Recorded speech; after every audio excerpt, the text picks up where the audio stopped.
प्रस्तुत प्राप्त प्रसंगी आजच्या कीर्तनरूपी सेवेकरता निवडलेला अभंग जगद्गुरु जगतवंदनीय महाराष्ट्र भूषण संत हृदय सम्राट देहू निवासी तुकोबराय यांचा 4 चरणांचा जवळपास सर्वांच्या परिचयात पाठांतरात असलेला अभंग आहे। अभंग फार छोटासा आहे, सर्वांच्याच परिचयात आहे, पाठांतरातही आहे। नसल कानपाठ तोंडपाठ तर कानपाठ आहे ना, ऐकलेलं ना, कधीतरी ऐकलेलं आहे। अभंग ऐकलेला आहे, पण अभंगाचा भावार्थ सांगण्यापूर्वी आजची सेवा किमतीने आहे। परिहार देणं वक्त्याचं आद्य कर्तव्य या न्यायाने आपल्या या पावन पवित्र अशा भूमीमध्ये, कन्हेरगाव नाका या पवित्र भूमीमध्ये श्री रामकथा या आणि ज्ञानेश्वरी पारायण, फक्त रामकथा असेल पारायण, रामकथा, अच्छा, स्वामी समर्थाचं पारायण या ठिकाणी हा सुंदर असा योग जुळून आलेला आहे। आणि त्याच अनुषंगाने आजच्या या दुसऱ्या दिवसाची कीर्तनरूपी सेवा माझ्या वाटेला आलेली आहे। सेवेकरता जो अभंग निवडला तो आहे जगद्गुरु तुकोबरायांचा। या अभंगाच्या माध्यमातून जगद्गुरु तुकोबराय तुम्हा आम्हा सर्वांनाच जीवनामध्ये भक्ती कशी करावी आणि जीवन जगत असताना भक्तीचं काय जीवनामध्ये महत्त्व आहे याचं महत्त्व सांगणारा हा अभंग आहे। विठ्ठल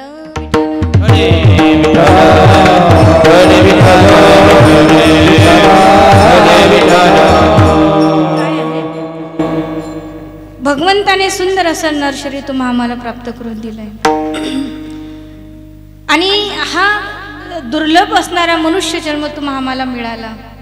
पावला हा देह कागटाई न्याय, कागटाई न्यायाप्रमाणे तुम्हा आम्हाला जर हे मनुष्य शरीर मिळालं असेल तर मनुष्य जन्मामध्ये आल्यानंतर मनुष्यानं काय केलं पाहिजे, त्याचं पहिलं कर्तव्य काय आहे, मनुष्य जन्माची सार्थकता कशात आहे याचं महत्त्व जर ओळखायचं असेल तर त्याकरता हा अभंग आहे। महाराज म्हणतात मनुष्य जन्मामध्ये आल्यानंतर मनुष्याने जर का भक्ती केली तर त्याचं जीवन सफल आहे, नाही भक्ती केली आणि नुसतंच आपला प्रपंचाकरता राबला तर त्याचं जीवन सार्थक नाही। कारण काय, खाया पिया कुछ नाही आहे का, हो, नुसतं खाल्लं पिल्लं आयुष्य आराम केला, जीवन जगायचं म्हणून जगलो आणि संपलो। असे या जगामध्ये असे कितीतरी जीव जन्माला आले आणि कितीतरी मिले, त्यांचं काय नाव आहे का, काहीच नाही। महाराज म्हणतात मनुष्याला बुद्धिमान प्राणी म्हणतात आणि मनुष्य हा बुद्धिमान प्राणी आहे, म्हणूनच मनुष्याला चांगल्या आणि वाईटाचं फरक समजते। मग जर त्याला चांगला आणि वाईट कळत असेल तर त्याने चांगलं काय केलं पाहिजे, भक्ती कशी आहे, चांगली आहे, भगवंताचं नामचिंतन हे चांगलं आहे आणि भगवंताचं नामचिंतन हे चांगलं आहे आणि हे सार आहे। म्हणून त्याने असार असणारा संसार हा बाजूला सारून साररूप असणारा परमार्थ त्याने स्वीकारला पाहिजे। विठ्ठल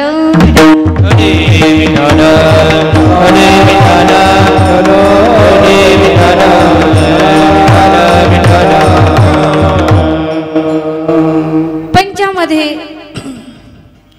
कितीही जरी का आपण राबलो तरी प्रपंच आपल्याला शेवट काही किंमत देत नाही, तर शून्य किंमत देतो। म्हणूनच महाराज म्हणतात प्रपंच हा प्रत्येक योनीमध्ये समसमान आहे। तुम्ही कुत्र्या मांजराच्या योनीमध्ये जन्माला गेले तरी तुमच्या पाठीमागं संसार हा आहेच, तिथे संसार आहे। परंतु भगवत सार किंवा भगवंताचं नामचिंतन परमार्थ करणं हा इतर योनीमध्ये नाही, कारण अनेक हे ज्ञान नाही कोटे। हो, मनुष्य जन्मामध्येच आपल्याला भगवंताचं स्मरण करता येतं, भजन करता येतं आणि त्याची प्राप्ती करून घेता येते। मनुष्य जन्मामध्ये भजन करता येतं, काय आहे, मनुष्य जन्मामध्ये आल्यानंतर त्याला भजन करता येतं, नामचिंतन करता येतं, पायी तीर्थयात्रा करता येते।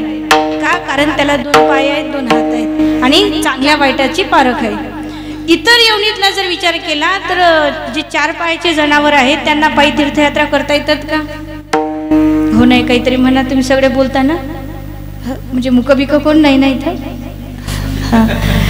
तर 4 पायाचे जे जनावर असतात त्यांना काहीच कळत नाही, चांगला वाईटाचा फरक समजत नाही, ते कधी तीर्थयात्रेला गेलेले पाहिले, नाही. त्यांनी कधी परमार्थ केलेला आपण पाहिला नाही. त्यांनी कधी काकड्याला गेलेलं पाहिलं? ते कधी कीर्तनात आलेलं? आपल्याला मनुष्य जन्म मिळाला आणि आपल्याला चांगल्या वाईटाची पारख करण्याची, काय चांगलं आहे काय वाईट आहे जीवनामध्ये हे कळण्याकरता आपल्या जीवनामध्ये संगत चांगल्यांची लाभली. कारण खरं सांगू, मनुष्य जन्म मिळणं सोपं नाही. त्याहीपेक्षा मनुष्य जन्मामध्ये चांगली संगत मिळणं हे फार दुर्लभ आहे. कारण मनुष्य जन्माचं जे जीवन जगत असताना जीवन चांगलं जगावं की वाईट जगावं, जीवनामध्ये संगत फार महत्त्वाची. संगत सज्जन की कर रे. चांगल्या माणसांची संगत जर तुम्हाला लाभली तुमचं जीवन घडतं, आणि वाईटाची संगत लाभली तर जीवन बिघडतं. चांगल्यांची संगत करा. चांगली माणसं. एक म्हटलं चांगल्यांची संगत म्हणजे काय हो म्हटलं, चांगला जो धनवान आहे ना त्याची संगत गेली पाहिजे. बरं का, तो पैशावाला आहे मग त्याची संगत करायची असं काही नाही. पैशावाल्याची संगत करावी म्हणजे आपले जीवन त्याच्यासारखं नाही असं काही नसतं. श्रीमंताची संगत करावी नाही. जो पैशाने श्रीमंत आहे त्याची संगत करण्यापेक्षा जो व्यक्ती विचाराने श्रीमंत आहे त्याची संगत करा. विठ्ठल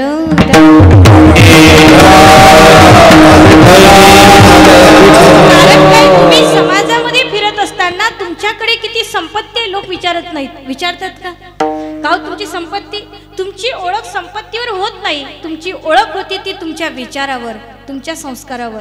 म्हणून संस्कारित व्यक्ती तो गरीब जरी असेल पण विचाराने जर श्रीमंत असेल तर त्याचं नाव लौकिक होतं. या जगामध्ये इतिहास साक्ष आहे की जे श्रीमंत आहेत त्यांची ओळख इतिहासानं नाही ठेवली हो. ज्यांचे विचार श्रीमंत होते, ज्यांचे संस्कार श्रीमंत होते त्यांचीच ओळख आज या जगामध्ये आहे. आताच काल संत गाडगे महाराजांचं पुण्यतिथी झाली ना. संत गाडगे महाराजांच्याकडे काय होतं सांगा बरं? काय होतं? काहीच नव्हतं त्यांच्याकडे. काय संपत्ती होती? काहीच संपत्ती नव्हती. हो बरं, राहणीमान काही चांगलं होतं का? जे चांगले कपडे घालत असतील तेच चांगले असतात असंही काही नाही हो. हो, कितीतरी जागी थिगड लावून कपडे त्यांनी परिधान केलेले. ज्या गावात जातील त्या गावात एकच होतं फक्त, हाती खराटा घ्यायचा, गाव स्वच्छ करायचं आणि नंतर त्या गावात संध्याकाळी कीर्तन करायचं. आणि जो जनसमुदाय त्यांच्या समोर जमला, पहिल्यांदा गावातली कचरा, गावातली घाण बाहेर काढायची, कचरा बाहेर काढायचा. नंतर गावामध्ये राहणारी जेवढी काही मंडळी आहेत त्यांना एकत्रित करायचं, एकत्र बसवायचं आणि मग त्यांच्या डोक्यामध्ये असणारा कचरा कीर्तनाच्या माध्यमातून साफ करून त्यांचे विचार शुद्ध करायचे. हे काम संत गाडगे महाराजांनी केलं.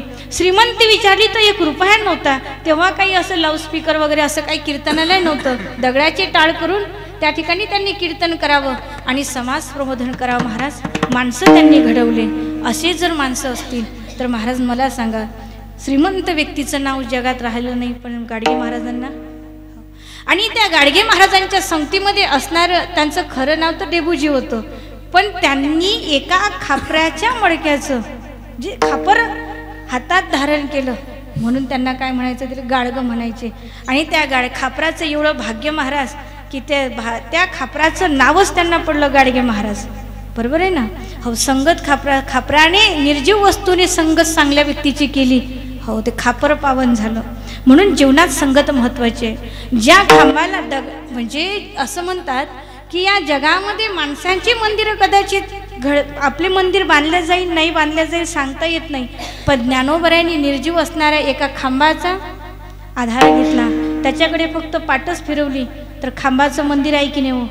आहे ना. आपलं मंदिर नाही. याचा अर्थच काय की माणसाच्या जीवनामध्ये संगत फार महत्त्वाची आहे. संगतीवर माणसाचं जीवन घडत असतं. म्हणून महाराज म्हणतात, तुम्हा आम्हाला चांगला जन्म मिळाला, सार्थकता आहे. फार आपण भाग्यवान आहोत. त्याच्यामध्ये आपल्याला संगत चांगल्यांची मिळाली, हे आपलं परम भाग्य आहे. आता या संगतही चांगली मिळाली आणि मनुष्य जन्मही मिळाला. आणि या सगळ्या संधी आपल्या हातात चालून आल्यानंतरही जर आपलं जीवन घडत नसेल तर मग आपल्यासारखं आहे की नाही, आपल्यासारखं दुर्भाग्य व्यक्ती कोण असेल मग. म्हणून महाराज म्हणतात काय असतं, संगत चांगली आहे, सगळं बरोबर आहे, पण बदल करण्याकरता आपल्याला स्वतःची काहीतरी तयारी लागतं. हो, दुसरे येऊन आपल्याला सांगतील पण कसं जगायचं हे आपला ज्यानं त्यानं ठरवलं पाहिजे. कशाप्रमाणे महाराज म्हणतात की जसं वाहतं पाणी राहतं, वाहतं पाणी असतं, नदीचं पाणी पाहिलं ना, नदीमध्ये दगडं असतात, ते रात्र दिवस त्या पाण्यामध्ये राहतात की नाही? हो नाही काहीतरी म्हणा, नदी पाहिली ना, रात्रंदिवस त्या पाण्यामध्ये राहतात. पाण्यामध्ये राहून राहून पाण्याचा असा स्वभाव असतो की पाणी हे कोणतीही वस्तू काय करते, पाण्यासारखी बनवून टाकते, किंवा ते एखादा मातीचा खडा टाकला विरघळून जाईल त्याच्यासारखं स्वरूप बनेल, एखादं दुसरं काही आणून टाकलं ते सडून बिडून जाईल, ते त्याच्यासारखं बनून जाईल. तसेच त्या पाण्यामध्ये दगडं सुद्धा राहतात. ते दगडं रात्रंदिवस त्यांना त्यांची संगत आहे लाभलेली पाण्याची, पण ते दगडं पाण्यासारखी बनली का? नाही, उलट त्या पाण्यात राहून राहून काय झाली? शेवाळली. स्वतःमध्ये बदल करून तर घेतलाच नाही, उलट शेवाळली. शेवाळून काय केलं? तुमच्या आमच्यासारखा एखादा वाटसरू पाणी प्यायला गेला, काय झालं? पुढची गोष्ट तुम्हाला सगळी एवढं पाडत नाही हो, त्याची 32शी पाडून टाकतो, आहे की नाही? अशी काही माणसं दगडाच्या अंतःकरणाची असतात की त्यांना संगत कितीही चांगल्याची असली तरी स्वतःच बदल करून घेण्याचं सामर्थ्य नसतं. विठ्ठल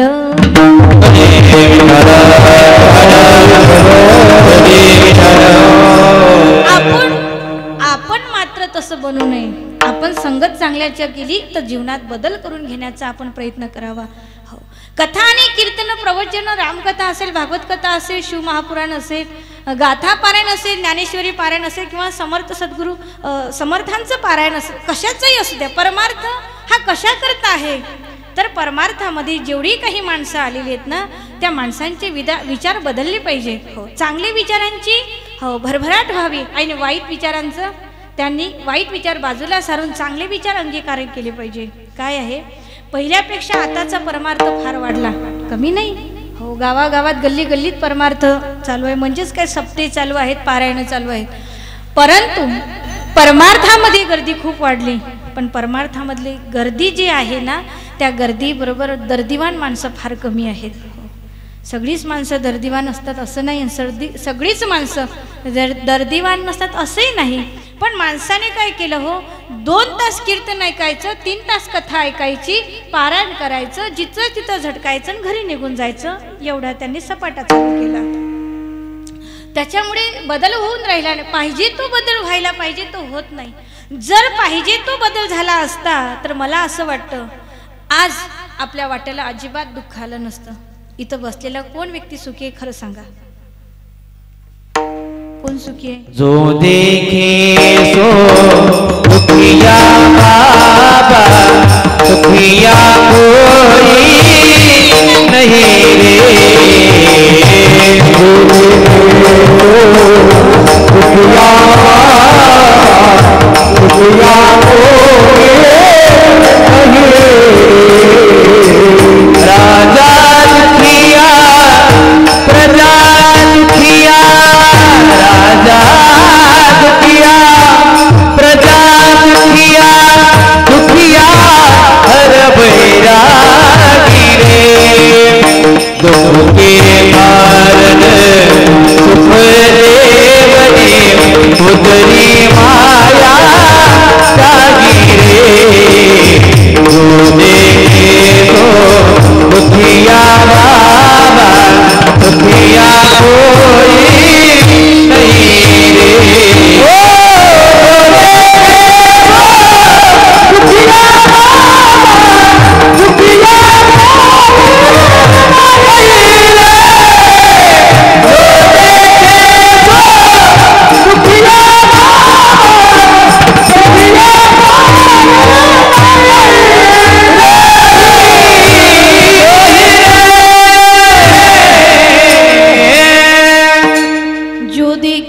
दुखिया बाबा सुखिया कोही नाही रे.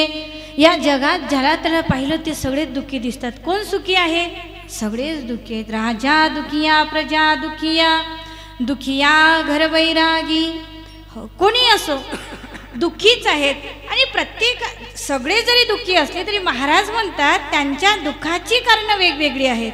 हो, दुःख सगळ्यांचं सारखंच आहे का? असं नाही, सगळ्यांची दुःख वेगवेगळी आहेत. कोई तन दुखी, कोई मन दुखी, कोई धन बिन रहे उदास, कोई तन दुखी, कोई मन दुखी, हो कोई धन बिन रहे उदास, थोड़े थोड़े सब दुखी सुखी हरि के दास, सुखी हरि के दास, थोडे थोडे सब दुखी, कोई तन दुखी, कोणी शरीरानं दुःखी आहे.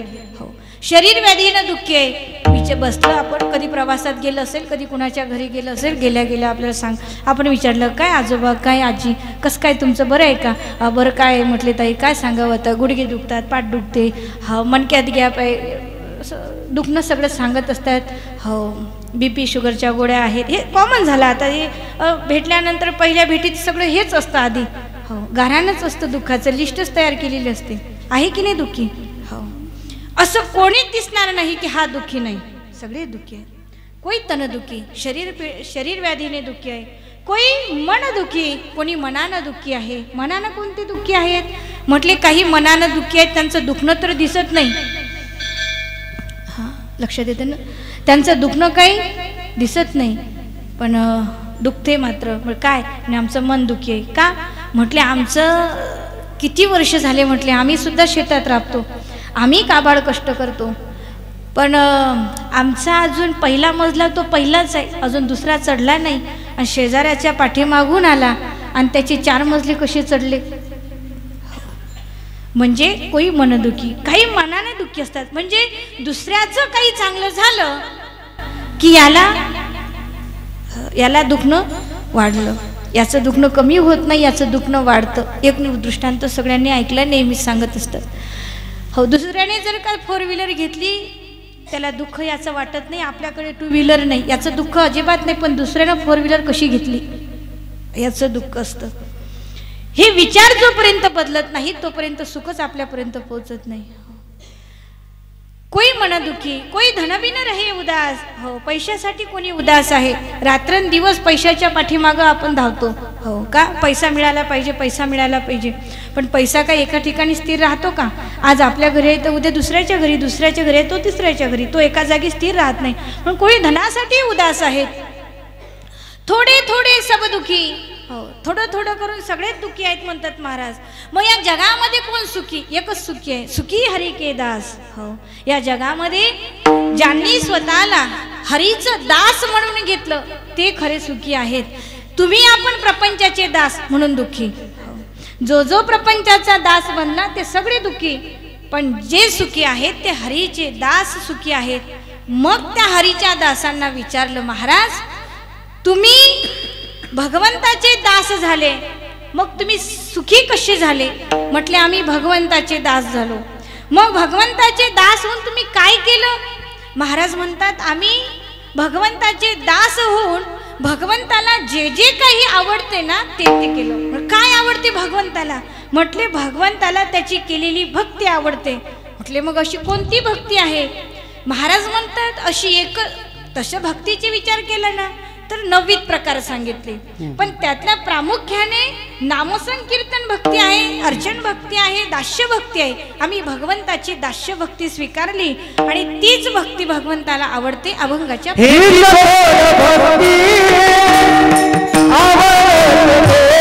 नाथ महाराज म्हणतात, भक्ती ती कठीण सुळावरील पुढी. एवढी काही सोपी नाही, पण आपण भक्तीची व्याख्या फार सोपी करून ठेवली आणि सोपी करून आपल्या सोयीची करून घेतली.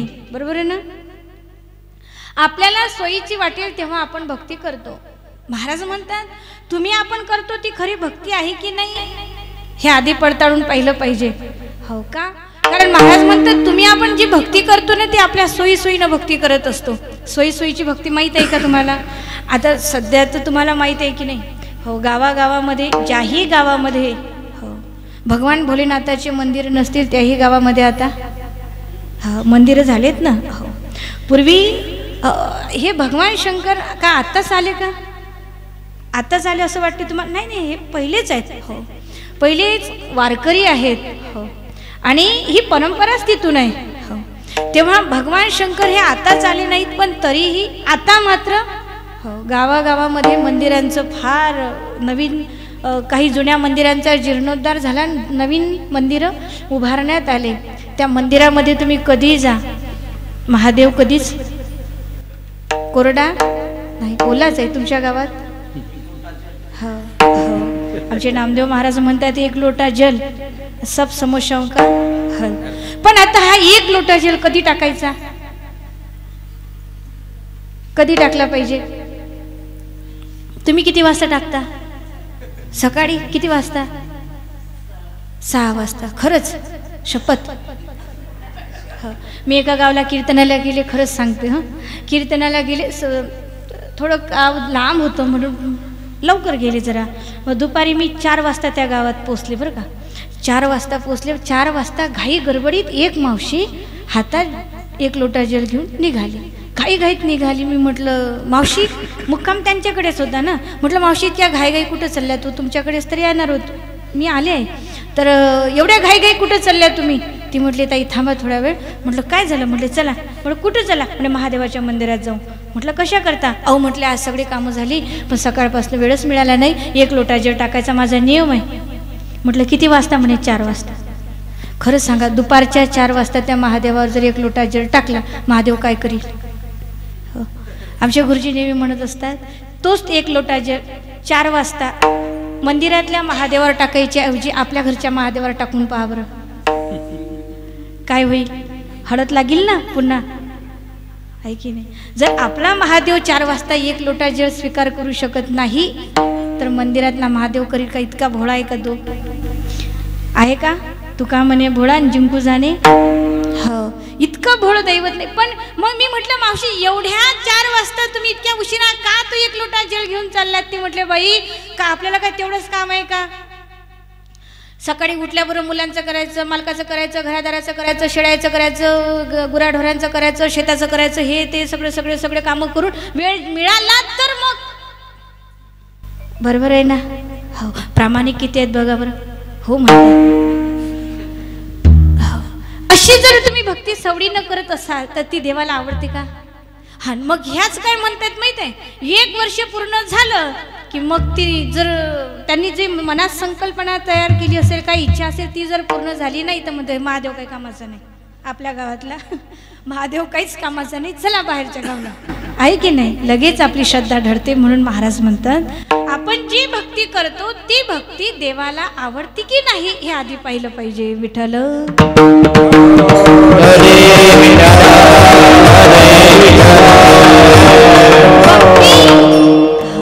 आताची भक्ती ही दिखाऊ आहे, टिकाऊ नाही.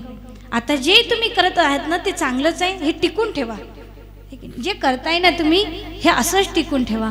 आणि हे तिथपर्यंत टिकून ठेवा जोपर्यंत तुम्हाला तुमचं इच्छित फळ प्राप्त होत नाही तोपर्यंत. कारण आपण लगेच हरिपाठ केला, आपण एक लोटा जळ लगेच त्याच्यावर अर्पण केलं, लगेच आपली इच्छापूर्ती होईल एवढं काय आपण भाग्यवान नाही, एवढं काय आपण पुण्यवान नाही. आणि भगवंत एवढाही काही उदाहरण नाही की तुमच्या 1 लोट जलानं ओला होईल आणि तुमची इच्छा पूर्ण करेल. कारण आपल्या पहिल्या जन्मातला हिशोब हो कर्माचा, त्यानुसार आपल्याला त्या ठिकाणी फळ प्राप्त होत असते. म्हणून आपली श्रद्धा ढळू नये, आपली श्रद्धा दृढ असावी. आता जो हातात वसा घेतला तो कधीच टाकायचा नाही, मोडायचा नाही. जसा असेल तो संकल्प पूर्ण करायचा. महाराज अहो, शबरी मातेने सुद्धा हेच केलं. शबरी मातेने भगवंताची भक्ती केली की नाही? हो. लग्नाच्या बहुल्यावर उभं राहावं तेवढ्यात तिला लक्षात आलं, विचारलं आईला, हे कशा करता? हे हो, बोकड्यांची रांग कशा करता उभी केली? म्हटले तुझं लग्न लागलं की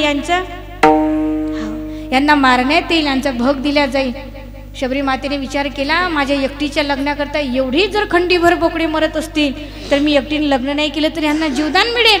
पळून गेली, लपून छपून एका ठिकाणी जंगलामध्ये राहिली. तिनं संतांची सेवा केली. तुम्ही कथाभाग ऐकलाच असेल कदाचित, पुढे ऐकणार आहात.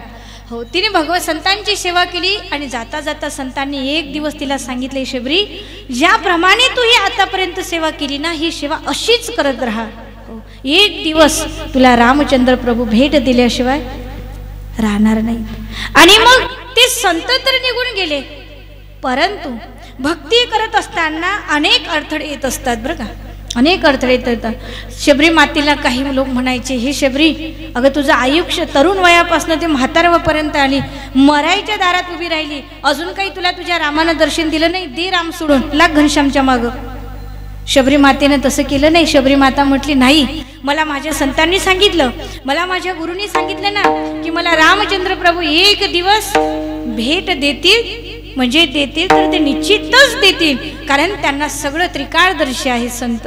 त्यांनी सांगितलं रामचंद्र प्रभू भेट देतील ना, त्या दिवशी माझी कुटिया काय होईल, पावन होईल. जब मेरे राम जी का आगमन होगा, जब मेरी कुटियों का पावन होगा, जब मेरे राम जी का आगमन होगा, जब इनके कुटियों का पावन होगा, आएंगे जब रघुराई तब आसन पर बिठाओगी, मीठे मीठे मेरा अपने हाथों से खिलाऊंगी, मीठे मीठे मेरा अपने हाथों से खिलाऊंगी, साथ साथ लखन जी का दर्शन होगा, जबर की कुटियों का पावन होगा, जब मेरे राम जी का आवन होगा, जबर की कुटियों का पावन होगा, जब मेरे राम जी का आवन होगा, जबर की कुटियों का पावन होगा, जब मेरे राम जी का आवन होगा, जबर की कुटियों का पावन होगा, पावन होगा. शबरी मातेने सांगितलं माझे रामचंद्र प्रभू जेव्हा येतील ना, तेव्हा माझी कुटिया पावन होईल.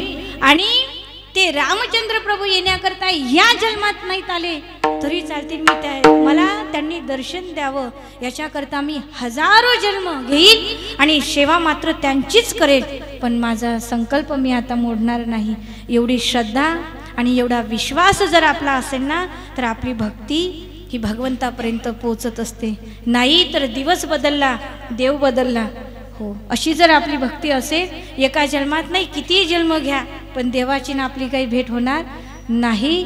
म्हणून महाराज म्हणतात, अशी दिवस बदलल्यानंतर हो आपली भक्ती श्रद्धा बदलत असेल तर ती भक्ती काय कामाची. अशी दृढ संकल्प, दृढ निश्चय आणि विश्वास आणि श्रद्धेने केलेलं जे सत्कार्य आहे तीच भक्ती देवाला आवडते. तीही हेची थोर भक्ती आवडते देवा. हो, आवडते देवाला ती भक्ती श्रद्धेने केलेली.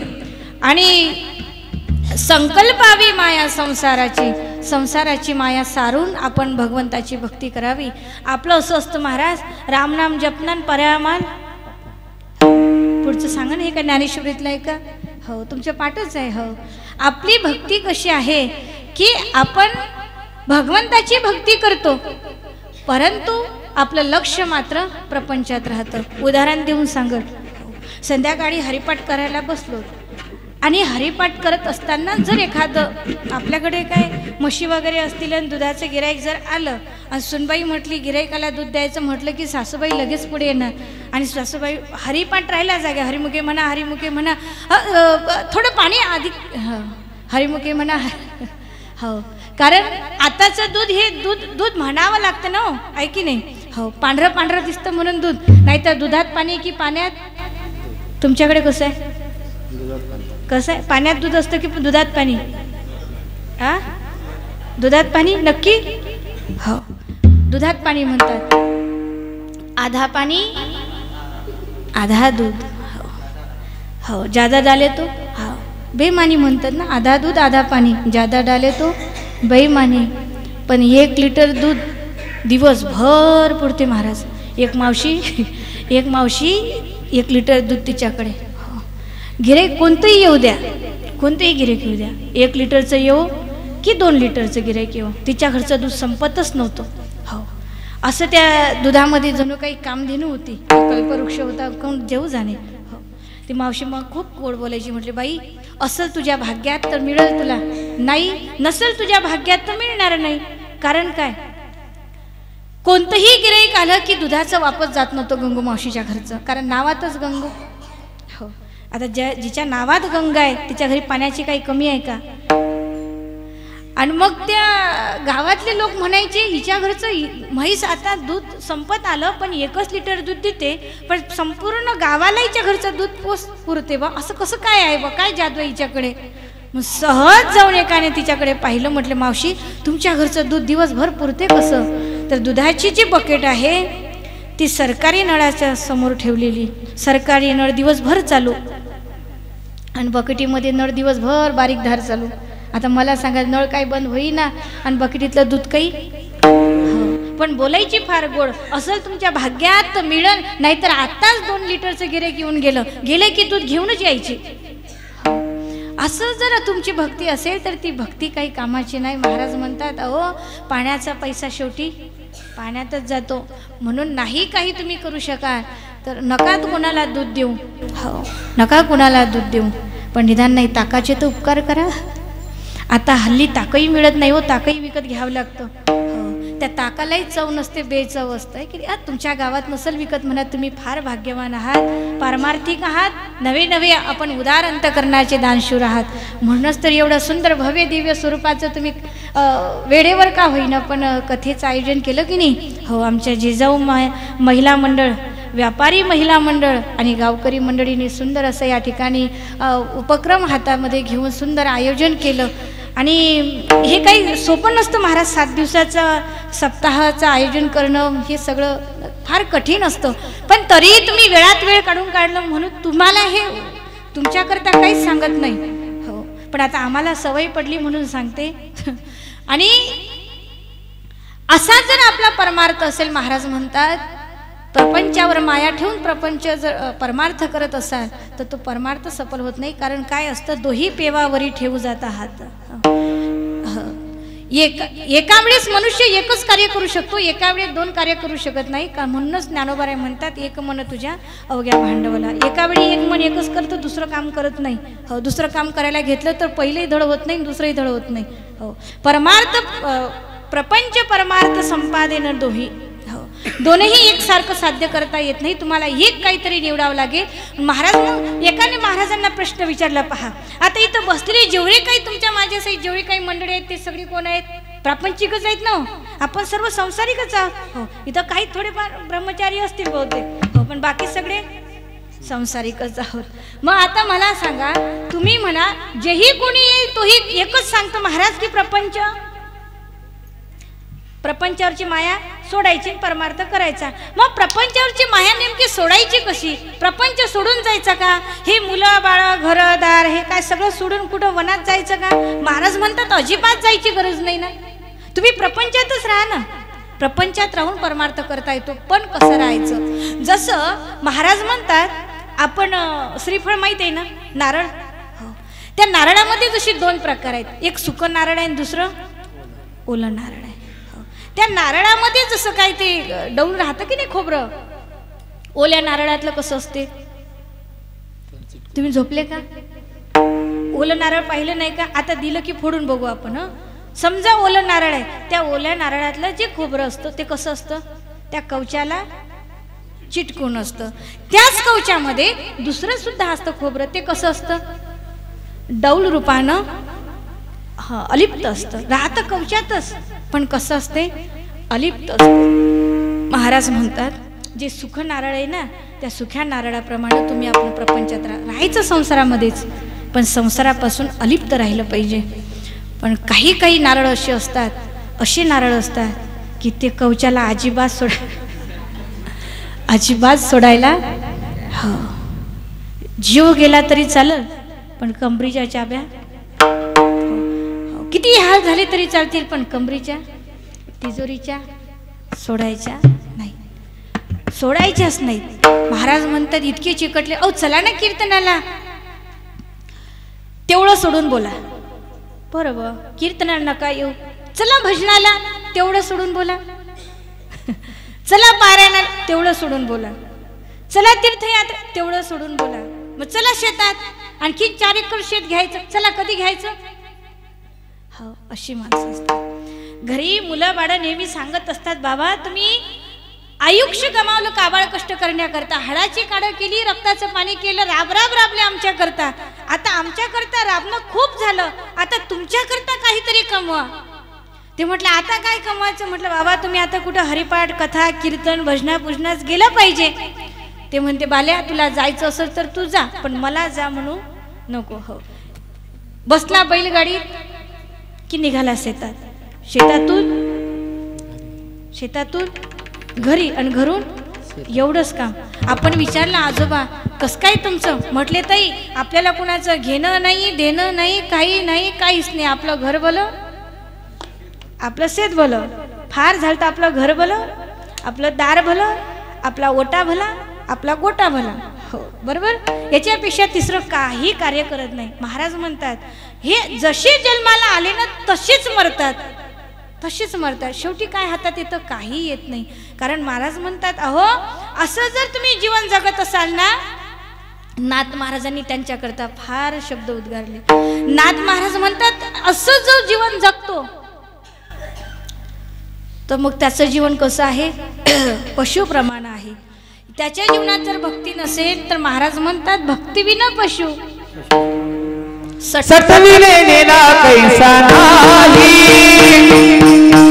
सतविने नेला कैसा नाही, ओ सतविने नेला कैसा नाही, सतविने नेला कैसा नाही. भक्तिविना पशु कशाची वाढला, भक्तिविना पशु कशाची वाढला, भक्तिविना पशु कशाची वाढला,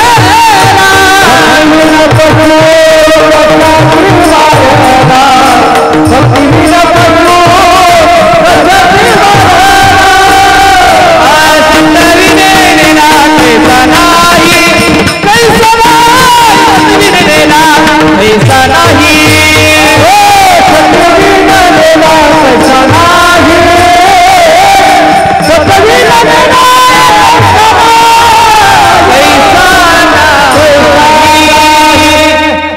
भक्तिविना पशु कशासी वाढला. महाराज म्हणतात सटवीनं नेला कैसा नाही. भक्ती ज्याच्या जीवनामध्ये नाही त्याचं जीवन पशुप्रमाण आहे. कारण काय? पशु काय पाप पुण्य जाणीती, उत्तम मध्यम भोग भोगीती. हो, पशुला काही पाप पुण्य कळत नाही, उत्तम मध्यम भोग त्यांना काहीच कळत नाही, त्यांना काही भक्तीही कळत नाही. आणि असा जर मनुष्य पशुप्रमाणे जीवन जगत असेल तर तो माणूस म्हणण्याच्या काय योग्यतेचा? एक सांगू का? बरेच वेळा म्हणत असतात माणसं गावातली, कधी कधी आपल्या गावातल्या काही माणसाची ओळख करून देत असताना ते सांगत असतात ताई हाही आमच्या गावचं एक प्रकारचं गाढवच आहे. काय म्हणतात? हेही आमच्या गावचं एक प्रकारचं गाढवच आहे. समजून चालायचं की हे माणूस चुकून माणसाच्या जन्मात आला. हो, ते गाढवाच्याच रूपात जाणार होतं पण माणसात आलं आहे की नाही? का? कारण बाजाराच्या दिवशी कधीच सरळ रस्त्यानं समजून चालायचं की हे चुकून आलं इकडे बाबा. चला, काही काही माणसं म्हणत असतात ताई हेही आमच्या गावचा एक प्रकारचा बैलच आहे. का? एवढा कष्ट करतो, एवढा कष्ट करतो, एवढा कष्ट करतो. काय आहे शेवटी? काय खरंय? हो, बैलासारखा राब राब राब राब राब तर समजून चालायचं हाय माणूस चुकून. हो, चुकून. हा आता तुम्ही म्हणाल गाढवाचं सांगता, बैलाचं सांगता, याचं सांगता, त्याचं सांगता. आमची संख्या कमी आहे म्हणून आमचंच जास्त सांगता का? बरोबर ना? हो. काही काही माता माऊल्या सुद्धा कसं असतात ना, कितीही करतील पण सगळं पसारा काय असेल ते सगळं करून ठेवतात आणि जगताना असं जीवन जगतात, असं जीवन जगतात. ताई म्हटले काय आता यांच्याकडे जर गेलं ना असं वाटतं जसं काही म्हशीचा घर म्हटलं की म्हशीचा गोठा वाटतो. म्हटलं का? कारण घरातला वापर व्यवस्थित राहत नाही. समजून चालायचं की हे चुकून इकडे आलं व. म्हणून आपलं जीवन चांगलं असलं पाहिजे. आपल्याला माणूस म्हणून जन्माला आलोत ना, एकच करा, नका देव बनण्याचा प्रयत्न करू, देव बनू नका. पण निदान नाही माणूस म्हणून जन्माला आला तर माणूस म्हणूनच मरण्याचा तरी प्रयत्न करा. महाराज म्हणतात माणूस म्हणून जगण्याकरता काय करावं लागतं? तर महाराज म्हणतात माणसाने माणसासोबत माणसाप्रमाणे व्यवहार करणे याला माणूस म्हणतात. आता माणसासारखा व्यवहार कसा आहे? तर महाराज म्हणतात जर तुम्ही जीवन जगत आहात, तुमच्याकडे असं काही नाही की भरपूर श्रीमंती असली पाहिजे, संपत्ती असली पाहिजे, असं काही नाही. तुमच्याकडे जेही काही आहे ते थोडं थोडं दुसऱ्याला देण्याचा प्रयत्न करावा. तुम्ही कोणाच्या तरी उपयोगात आले पाहिजे. कारण काय? पशु पक्षी सुद्धा झाडं जरी असतील ना तेही दुसऱ्याच्या उपयोगात येतात. उन्हाळ्यामध्ये आपण रस्त्याने जर चालत असलो तर जेव्हा वाटेमध्ये आपण उभं राहतो तेव्हा कुठे उभे राहतो? झाडाच्या आश्रयाने. निश्चितच ती झाडांना माहिती आहे की आपल्याला सावलीच्या रूपानं यांच्यावर जीवावर उपकार करावा लागतो. झाडाला जर हे कळत असेल तर मला सांगा, तुम्ही आपण माणसांनी एकमेकावर उपकार करू नये का? केला पाहिजे की नाही? हो, उपकार करावा. महाराज म्हणतात तुम्हाला पुण्य संपादन करायचं आहे ना, पुण्य ते परोपकार, पाप ते परपीडा. दुसऱ्यांना जर तुमच्याकडून पीडा होत असेल ते पाप आहे, आणि तुम्हाला जर पुण्यवान व्हायचं असेल, पुण्यवंत व्हायचं असेल तर दुसऱ्यावर परोपकार करा. आता उपकार आणि परोपकार याच्यातही फरक आहे सांगते.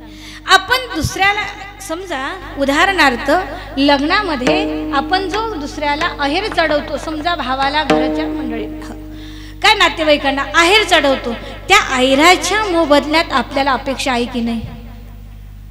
आहे की नाही? समजा आपण 500ची जर घेतली साडी तर आपल्याला अपेक्षा आहे की त्याने किमान 1000ची तरी. बरोबर आहे ना? चुकलं काही नाही, असं अपेक्षा असते. आता आपण दुसऱ्याला आहेर चढवला, आपण जर आपल्या नातेवाईकाला समजा 20,000चं एखादी भेटवस्तू दिली असेल, आपल्याला निश्चितच अपेक्षा आहे की किमान त्याने आपल्याला 15,000ची किंवा 21,000ची तरी घेतली पाहिजे. हा काय झाला? उपकाराची परतफेड, देवाणघेवाण. आता परोपकार कशाला म्हणतात पहा. परोपकार त्याला म्हणतात, तुम्ही एखाद्या वेळेस बसमध्ये बसलात आणि बसमध्ये बसल्यानंतर तुमच्या शेजारी एखादा दुसराच व्यक्ती येऊन बसला असेल, ते महिला असेल किंवा कोणी असेल, येऊन बसली आणि त्याचं पाकिट कोणीतरी मारलं. तो व्यक्ती तुमच्या ओळखीचा नाही. कंडक्टरने म्हटलं तिकीट काढा. हो, तिकीट काढा म्हटलं, त्याच्याकडे पॉकेटच नाही, त्याच्याकडे 1 रुपया सुद्धा नाही, कारण चोराने त्याचं पाकिट चोरून नेलं. आता ऐन वेळेवर तो काय करणार? तिकीट काढल्याशिवाय पुढच्या गावाला तो पोहोचू शकत नाही. त्याने तुम्हाला विचारलं का हो? म्हटलं माझं एवढं तिकीट काढता का? आणि तुम्ही सांगितलं हो परत देसाल का? हा उपकार होणार नाही. पण तुम्ही म्हटले काही हरकत नाही दादा, कुठं जायचं? तुमचं तिकीट काढतो. हो, तिकीट काढल्यानंतर तो प्रवासी त्याच्या मुक्कामावरती उतरला, तो त्याच्या घरी निघून गेला, तुम्ही तुमच्या घरी निघून गेले, पुन्हा त्याची तुमची गाठभेट झाली नाही. माझं असं म्हणणं आहे, तुम्ही त्या ठिकाणी 20 रुपयाचं जरी त्याचं तिकीट काढलं असेल ना, तो त्याच्यावर केलेला परोपकार आहे. आणि त्या 20 रुपये तुमचं डिपॉझिटमध्ये बॅलन्स पडलेलं आहे. त्याच्यापासून काही तुम्हाला अपेक्षा नाही वापस द्यावी किंवा नाही द्यावी, हे तुमचं खरं पुण्य आहे. महाराज म्हणतात आपण जीवन जगत असताना आपल्याकरता काहीतरी जगावं, हे स्वतः करता आहे. नाही तर इथं सगळं आपण कमवून ठेवलं, याच्यातलं काहीच सोबत येणार नाही, सगळं इथंच राहणार आहे. फक्त तुमचे तेवढे 20 रुपये तुमच्या सोबत येतील, जे आपण दुसऱ्याच्या उपयोगात पडलो. विठ्ठल विठ्ठल.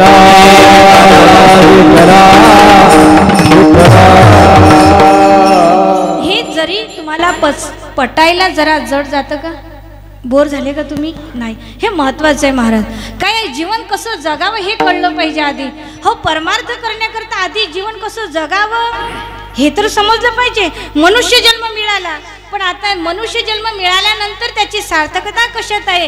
ते सार्थकता करणं, आपलं जीवन सार्थकी लागण्याकरता ते जीवन कसं जगलं पाहिजे हे सुद्धा एक कला आहे. हो, वंदनीय राष्ट्रसंत तुकडोजी महाराज म्हणायचे, अरे जीवनामध्ये एक तरी कला असू द्या, एक तरी कला. हो, एक जरी तुमच्या जीवनात कला असेल ना, तुम्ही जगात उपाशी राहणार नाही, कोणती का कला असेल ना. कारण काय म्हणतात की मनुष्य जन्माला आल्यापर्यंत इथं बसलेल्या प्रत्येक व्यक्तीमध्ये कला दडलेली आहे, प्रत्येकाच्या जीवनात. फक्त त्या कलेचा आपल्याला कळालं पाहिजे की आपल्यात कोणती कला आहे. हो, एक तरी कला असावी. मग जीवन जगणे ही सुद्धा एक कला आहे. ज्यांना ज्यांना जीवन जगण्याची कला अवगत झाली ते जीवन जगले, त्यांचं जीवन सफल झालं. आणि ज्यांना ज्यांना ही जीवन जगण्याची कला अवगत झाली नाही ना, महाराज त्यांनी अर्ध्यातच आत्महत्या केल्या. आहे की नाही? जीवन जगणे इतकं सोपं आहे? सोपं नाही, फार कठीण आहे. आणि या कठीण काळामध्ये आपण जर जीवन जगत असू तर निश्चितच ही कला आपल्याला अवगत झाली आहे. विठ्ठल विठ्ठल.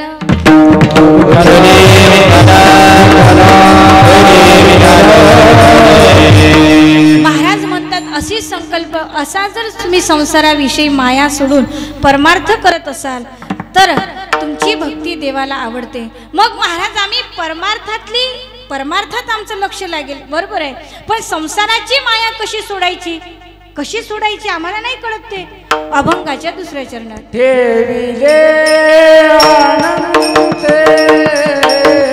ठेविले अनंते तैसेची राहावे. हो, ज्या परिस्थितीत भगवंताने ठेवलं त्याच परिस्थितीत आपण राहावं. हो, चित्त असू द्यावे समाधान, चित्तामध्ये समाधान ठेवावं. हो, समाधान चित्त ठेवणं हे फार महत्त्वाचं आहे. आता BP, शुगर हे सगळे आजार कशामुळे वाढले माहिती आहे? कशामुळे वाढले? जास्त खाण्यामुळे नाही, जास्त विचार केल्यामुळे, जास्त चिंता केल्यामुळे वाढले बरं का. हो, चिंता सोडून द्या, सगळे आजार जागेवर बसतील. पण आपण उगाच चिंता करत असतो आहे की नाही. चिता चिंता समाख्यान बिंदू मात्रेन संशयः. चिता आणि चिंता दोन्ही शब्द सारखेच आहेत ना, फक्त एका बिंदूचा फरक आहे. आणि तो बिंदूचा फरक कसा आहे सांगू? चिता आणि चिंता सारखेच आहेत दोन्ही शब्द, थोडासा बदल आहे तो असा, चिता ही निर्जीव शरीराला जाळते, बरोबर आहे ना. चिता ही निर्जीव शरीराला जाळते आणि चिंता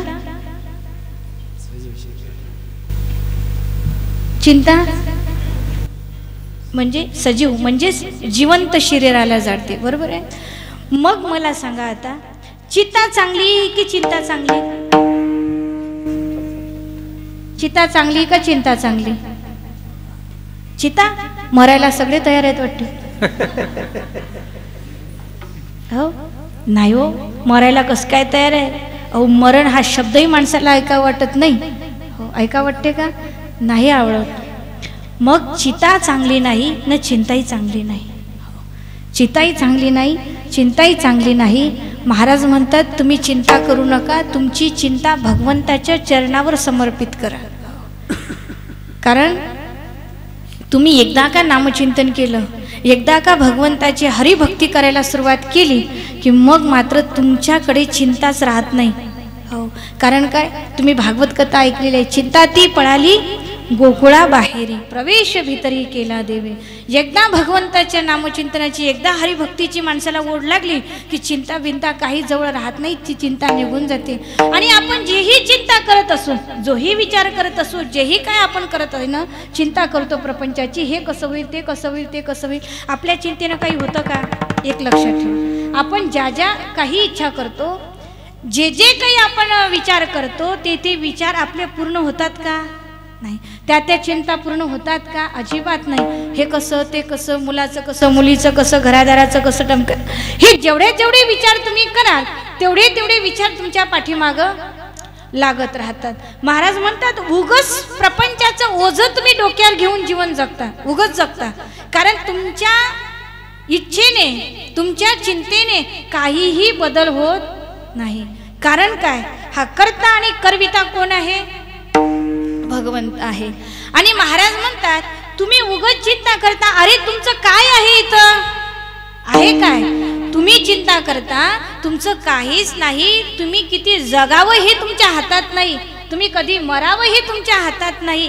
हे तुमच्या जर हातात नसेल जगणं आणि मरणं, तर बाकीच्या परिवाराची जबाबदारी तुम्ही का म्हणून स्वीकारता? बरोबर आहे की नाही? आपलं कसं चाललंय सांगू खरं, कोणी राग मानू नका. आपलं असं चाललंय, समजा एक पूर्वीच्या काळात वाहनं वगैरे नव्हते, बैलगाडी घेऊन दुसऱ्या गावाला जायचं. मोठ्याच्याकडे लग्न होतं, लग्नाचं निमंत्रण दिलं म्हणून घर मालकानं काय केलं, बैलगाडीमध्ये सगळं साहित्य टाकलं. घरची मंडळी सगळे बैलगाडीमध्ये बसले आणि बैलगाडीमध्ये बसले. बैलगाडी चालायला निघाली, पण त्या घराचं जे राखण करणारा असतो की नाही, कुत्रा, माहिती आहे ना, त्या कुत्र्याला सांगितलं होतं सगळेच घ्या बरं. हो, सगळेच घ्या. मग कुत्रा म्हटलं आता मालकच निघाले तर मालकाबरोबर आपल्यालाही निघायला पाहिजे. आता ते कुत्रा आहे त्याला कोणी बैलगाडीत घेईल का? हो नाही काही, हो बैलगाडीत घेणार नाही. मग ते कुत्रा कुठं निघालं? चालत त्या बैलगाडीच्या खाली. आता बैलगाडीच्या खालून चालता असताना चालता कुत्र्याच्या मनामध्ये अहम निर्माण झाला. तो म्हटला माझ्यामुळे ही बैलगाडी जोरात पडते, मी आहे म्हणून ही बैलगाडी जोरात पडते. मी जर थांबलो ना तर ही बैलगाडी थांबते. हो, खरंच सांगा, त्या बैलगाडीचं ओझं कुणाच्या खांद्यावर होतं? कुत्र्याच्या होतं का? पण कुत्र्याला काय झाला होता? लक्षात आलं का? कुत्र्याला काय झाला होता? अहंकार. कुत्र्याचा अहंकार असा होता की ही बैलगाडी, हो, या मालकाची धुरा, हो, ही प्रपंचाची गाडी,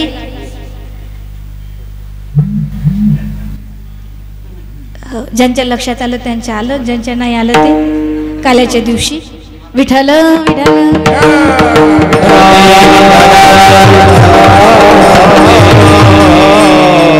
खोटा अहम आपण मनात धारण करून बसलोय. हो, हे सगळं मी केलं, हे सगळं माझ्यामुळे चालतंय, मी आहे म्हणून. आपण काहीच नाही महाराज, निमित्ताचा धनी केला असे प्राणी. हो, आपण निमित्त मात्र. अहो, चाले हे शरीर कोणाच्या, सत्य कोण बोलवी ते हरी विन. हो, चालणं बोलणं काहीच आपल्या हातात नाही, सर्व सत्ताधीश तर भगवंताच्या हातात आहे. पण तरीही खोट्या अहंकारामध्ये आपण जगतो. म्हणून महाराज म्हणतात, तो अहम बाजूला सारा ठेविले अनंते. जशी परिस्थिती असेल त्या परिस्थितीत समाधानी राहा. आणि नाही समाधानी तुम्ही राहणार तर महाराज म्हणतात, वाहिल्या उद्वेग दुःखाची केवळ भोग नेते फळ संचिताचे. संचित प्रारब्ध आणि क्रियमान हे मनुष्याच्या पाठीमागं लागलेले आहेत. हो, प्रारब्ध संचित आणि क्रियमानानुसारच माणसाला सुख दुःखाचे घाव सोसावे लागतात. नाही तर आपल्याला, हो, एका जन्मातल्या पुण्याचं, एका जन्मातले कर्म नाही, अनेक जन्मातल्या कर्माचं सांगड, हो, या त्या त्या त्या त्या जन्माची सांगड घडत घडत घडत घडत घडत आपल्याला सुख दुःखाचे भोग मनुष्य जन्मामध्ये भोगावे लागतात. म्हणून म्हणतात, भोगतो न घडे संचिता वाचुनी. हो, आपलं संचित पूर्वजन्मातलं जर चांगलं असेल ना तर इथं आपल्याला वैभव भोगायला मिळेल. आपलं संचित जर वाईट असेल, किती प्रयत्न करा तरी मात्र आपलं प्रारब्ध बदलणार नाही. कशाप्रमाणे सांगते पहा. गावामध्ये एक व्यक्ती असा असतो की तो कधी न सप्त्यामध्ये पुढे असतो, न कधी पंगत देणार, न कधी साधू संतांचं ये जा असणार, ना कधी काहीच चांगलं कर्म करणार, तरी मात्र त्याच्या प्रपंचाची भरभराट असते की नाही. आणि एक व्यक्ती असा असतो त्याच गावामध्ये, कोणत्या संतांची ये जा असेल, कुठं सप्ताह असेल, कुठे धार्मिक कार्य असेल, कुठे चांगलं सत्कर्म असेल, त्या त्या सत्कर्मामध्ये स्वतः जातीनं पुढे होऊन आणि स्वइच्छेने सगळा खर्च करेल, सगळं सगळं चांगलं काम करतो. आणि मग मात्र त्याच्या वाट्याला सगळं दुःखच राहतं. मग जो चांगलं जीवन जगतो तो याला म्हणत असतो, भाऊ आपण काही पट्टी फाडत नाही सप्तेची, आपण काही कधी पंगत देत नाही, आपण कधी अन्नदान करत नाही, काहीच करत नाही गड्या, तरी मात्र म्हणजे तरी मात्र काय आम्ही सुखीच आहे. तू रात्रंदिवस देव देव देव देव देव देव करतो, पण देव कधी तुझ्या कामी पडला का? नाही. बघ, तुझं काही भरभराट झाली का प्रपंचाची? काहीच झाली नाही. असं असते की नाही? तेव्हा आपले विश्वास डगमगतो, आपणही म्हणतो खरंच गड्या आपण तरी एवढं करतो, मग आपलं असं का? असा प्रश्न तुम्हाला कधी पडला असेल.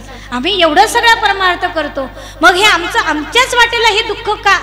बरीच माणसं अशी आहेत महाराज जे नेहमी एकादशी करायचे, पण एकादशीच्या दिवशी त्यांच्या घरचं म्हातारं गचकलं, त्या घरातल्या लोकांनी एकादशीच सोडून दिल्या.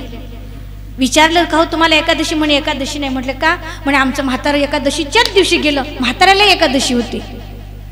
तेव्हापासून एकादशी आमची बाटली, एकादशी बाटत असते. परमार्थ कधी वाटतो का? अजिबात नाही. पण आपल्याला आपल्या सोयीचा परमार्थ करायचा आहे ना, असं काही नसतं महाराज.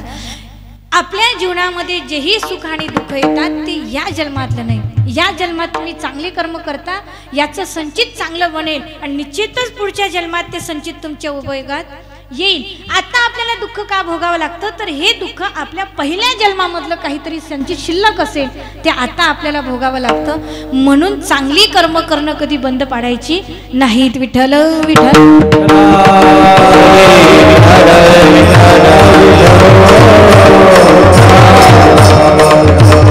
म्हणून महाराज म्हणतात, वाहिल्या उद्वेग दुःखाची केवळ भोगणे ते फळ संचिताचे. हो, हे संचिताचं फळ आपल्याला भोगावं लागतं. म्हणून ठेविले अनंते तैसेची राहावे, चित्ती असू द्यावे समाधान. मग महाराज तुम्ही तुमचं जीवन जगत असताना काय केलं? महाराज सांगतात अभंगाच्या शेवटच्या चरणात, तुका बने खालो तयावरी भार, तुका बने खालो तयावरी भार,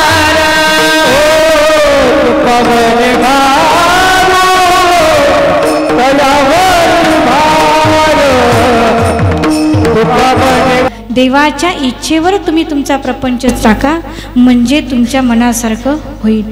एक सांगू सूत्र, आतापर्यंत आपण जीवन जगत असताना आपण इच्छा करून जीवन जगलो. आपण ज्या ज्या इच्छा केल्या, खरं सांगा, ज्या ज्या इच्छा केल्या त्या पूर्ण झाल्या का? तुमच्या इच्छेप्रमाणे आजपर्यंत तुमच्या प्रपंचामध्ये काय काय बदललं? खरं सांगा, काही बदललं का? अजिबात नाही. आपण इच्छा केल्या त्या काहीच बदलल्या नाहीत. उलट आपण इच्छा, ज्याने इच्छा केली त्या इच्छा पूर्ण झाल्या. म्हणजे आपण जे काही विचार नाहीत केले ते पूर्ण झाले, पण जे जे विचार केले ते काही पूर्ण झाले नाही. आता सूत्र बदलवा. आता देवाला वाटेल तसं वागा. हो, आपल्या विचारानं काही जगू नका. देवाच्या म्हणण्याप्रमाणे जीवन जगा, देवाच्या इच्छेप्रमाणे जीवन जगा. निश्चितच ईश्वर तुमच्या इच्छा पूर्ण करेल, तो त्याच्यासारखं बनवण्याचा प्रयत्न करेल. आणि मग महाराज या ईश्वराने आपल्यावर अशी कृपा करावी, त्याने आपण न सांगता आपल्या मनातल्या इच्छा पूर्ण कराव्या, त्याने आपली इच्छा ओळखावी. याच्याकरता काय केलं पाहिजे? महाराज म्हणतात, त्याची प्राप्ती व्हावी असं जर वाटत असेल तर त्याला जे आवडतं ते केलं पाहिजे. काय? त्याला आवडतं त्याचं भजन. विठोबा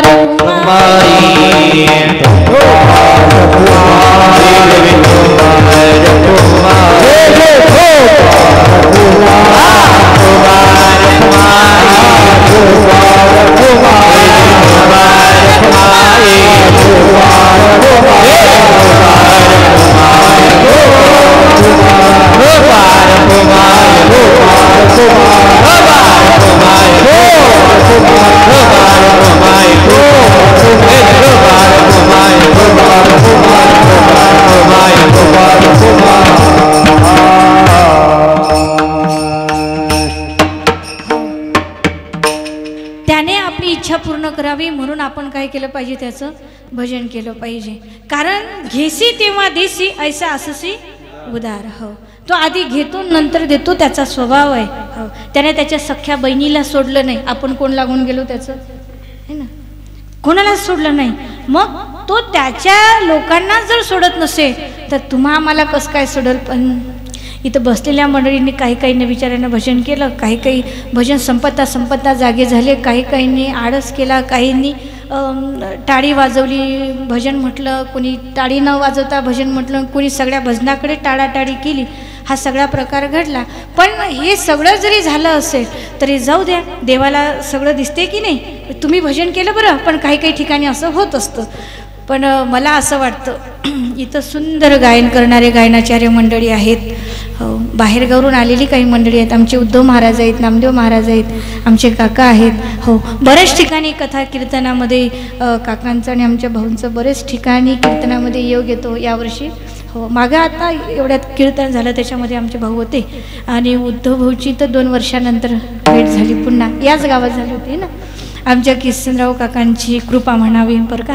पुन्हा आणखीन त्यांनी निमंत्रण दिले इथं येण्याकरता. म्हटले ताई तुम्हाला यावं लागतं. म्हटलं काका तुम्ही कधी बोला, लेकिन तुम्ही हॅलो म्हटलं की मी आलेच. हो, त्याच्याकरता पुन्हा या ठिकाणी येण्याचा योग आला. हे गुणवान टाळकरी मंडळी आहेत, गुणवान गायनाचार्य मंडळी आहेत. आणि हे सगळे रत्न आहेत महाराज. हो, 2 तास इथं आलाप विलाप घेऊन गाणं इतकं सोपं असतं का? हो, सोपं नसतं. आणि सगळ्यांना चांगली साथ करणारे हे सगळ्यांनी ताला सुरातच गावी आणि त्यांच्याच तालावर त्यांनी गावं, याच्याकरता चांगलं या ठिकाणी मृदंगाचार्य महाराजांनी खूप सुंदर साथ केली मृदंगाकरता. आशिष महाराज, हां, किती गोड मृदंग वाजवला की नाही? एकदा टाळी वाजवा त्यांच्या. काय असतं, ज्याचं त्याला श्रेय दिलं पाहिजे. हो, आता हा मृदंग जर काय तालात नाही वाजला तर काय कीर्तन सगळं असं वेगळंच होतं आहे की नाही. माझ्यापेक्षा तुम्ही संगीताचे रसिक आहात. हो, ही सगळी मंडळी गुणवान आहेत आणि तुम्हाला फार भाग्यानंच लाभली हे. हो, हे काही असं आपल्या गावापुरते सीमित आहेत का? अख्खा महाराष्ट्र ज्यांच्या आवाजामुळे किंवा त्यांच्या वादनामुळे दुमदुमून गेला. हे सगळी मंडळी रत्न तुम्हाला मिळाले. आता हे सगळं बरोबर आहे, पण हा आवाज तुमच्यापर्यंत जो पोचला असेल त्याच्याकरता साऊंड सिस्टीम फार महत्त्वाची असते. आणि बहुतेक यांना सगळ्यांना अनुभव आहे. हो, असं या मंडपापेक्षा अशा सभागृहातलं जे कीर्तन असतं की नाही ते व्यवस्थित समोर पोचत नाही किंवा आपल्याला ऐकू येत नाही, काहीतरी प्रॉब्लेम राहतोच. पण इथं मला असं वाटतं तुमच्या चेहऱ्यावरचे भाव पाहून माझा प्रत्येक शब्द तुमच्या मनापर्यंत होच मनानं आहे ना. हां, हो पोचलास ना. हो आणि गायनाचार्यांनी गायलेले सुंदर प्रमाण तुमच्या मनापर्यंत पोचली, याचा अर्थच काय, साऊंड सिस्टीम चांगली आहे. हो असं धारदार आहे. हो याही वर्षी बोलवलं असंच पुढच्याही वर्षी बोलवा बरं, या वर्षीचे पैसे पुढच्या वर्षी द्या. आहे की नाही.